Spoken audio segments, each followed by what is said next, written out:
Good evening. This is CTV News for Tuesday, July 14th. I'm Gina Barty. And I'm Patricia Vallone. Thank you for joining us this evening. Well, after 18 days of intense negotiations, a historic deal is reached with Iran. The landmark accord will curb Iran's nuclear program in exchange for billions of dollars in relief from international sanctions. Middle East experts say the agreement should lessen the threat of the country becoming nuclear armed. President Obama says it will help avert another U.S. military intervention in the Muslim world. Iran will not use its advanced centrifuges to produce enriched uranium for the next decade. Iran will also get rid of 98% of its stockpile of enriched uranium. To put that in perspective, Iran currently has a stockpile that could produce up to 10 nuclear weapons. Because of this deal, that stockpile will be reduced to a fraction of what would be required for a single weapon. Obama says the deal is not built on trust, but on verification. Congress has 60 days to review the agreement.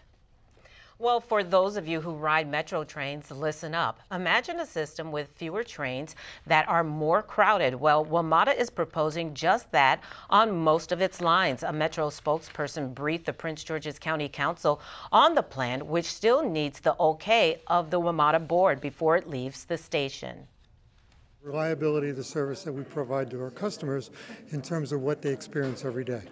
And so it's a temporary 4 or 5 year solution where we think we can provide a more reliable, better service to the customers until we get our equipment up to a more reliable aspect.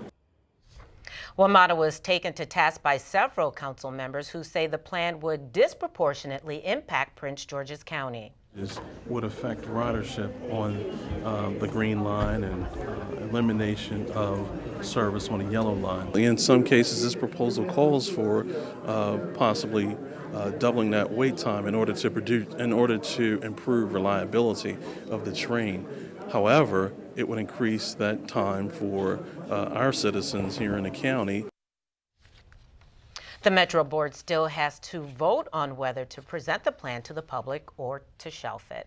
Meantime, Maryland's congressional delegation is asking President Obama to overturn FEMA's denial of disaster aid for Baltimore. Governor Hogan had asked for federal aid following unrest in the city. After the death of Freddie Gray, Hogan has appealed the decision. Meantime, the delegation wrote a letter to the president asking him to approve the request, adding that city and state resources were overwhelmed during the period of rioting. Montgomery County Police charge a Connecticut woman with looting an elderly man's apartment after he dies. Investigators say 45-year-old Diane Harris was the man's live-in caretaker. Harris allegedly ransacked the deceased condo in the gated Leisure World retirement community. Police say she took everything, including the dresser, mattress, dishes, dinner trays, and the 91-year-old 2004 Cadillac DeVille. Harris also allegedly made off with the victim's wallet and credit cards, which she used to rent the U-Haul truck that transported her plunder. In all, she's accused of stealing more than $40,000. Harris is due in court later this month. Well, just when you thought or hoped it was over, the National Weather Service predicts that more heavy rain is on the way. A flash flood watch is in effect for the D.C. metropolitan region and is expected to last until 2 a.m. Wednesday. Forecasts call for scattered thunderstorms to develop during the overnight hours. They will likely be heavy and slow moving. The strongest storm is expected to pass through our area between 7 and 11 this evening. And you are watching CTV News. I'm Patricia Vallone. And I'm Gina Barty.